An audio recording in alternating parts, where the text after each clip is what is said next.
आज बात करते हैं बिजनेस नेम्स पे। तो बिजनेस नेम्स पे भी हम तीन चीजों का ध्यान रखते हैं। एक है साउंड वाइब्रेशंस, न्यूमरोलॉजी और एस्ट्रोलॉजी। अब आप मान लिए कि आपने एक बिजनेस खोला, उसका आपने नाम रखा। नाम रखने के बाद उसका रजिस्ट्रेशन कराने गए उस कंपनी को, तो आपको जीएसटी नंबर मिला और डेट ऑफ रजिस्ट्रेशन नंबर मिला। अब ये सारी चीजें सिंक करती हैं।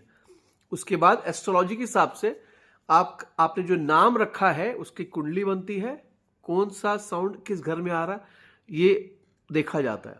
अब देखो, इसमें ऐसा है कि अगर साउंड वाइब्रेशन सारे के सारे अच्छे बैठे हैं तब तो 50% प्रॉब्लम सॉल्व हो चुका है। अब न्यूमरोलॉजी के हिसाब से हम जीएसटी नंबर देखेंगे, डेट ऑफ रजिस्ट्रेशन देखेंगे, तो क्या हार्मनी में है number according to the business name, plus जिनका बिजनेस है। अब अगर एक बंदे का बिजनेस है तो एक बंदे का देखेंगे, अगर पार्टनरशिप है तो पार्टनरशिप देखेंगे, 4 लोगों का है तो 4 लोगों को देखेंगे। लेकिन अगर ट्रस्ट अगर है तो मेन जो शेयर होल्डर्स हैं उनके नाम को हम चेक करेंगे। एस्ट्रोलॉजी आपसे ऑलरेडी बता ही चुका मैं आपको।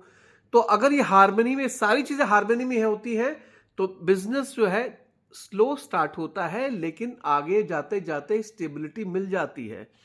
लेकिन अगर कहीं पे भी कोई भी पैरामीटर में प्रॉब्लम अगर आती है तो स्टार्ट तो हो जाएगा। मान लीजिए आपने साउंड वाइब्रेशंस कुछ ठीक है, कुछ नेगेटिव है, तो जब उसकी दशा चलेगी पॉजिटिव की तब तक तो ठीक चलेगा। जैसे आपने बिजनेस, आप देखा होगा, बिजनेस खोलते हो, पहले तो बहुत अच्छा चला साल 2 साल, उसके बाद स्टैग्नेंट हो गया, मतलब ना ज्यादा प्रॉफिट हो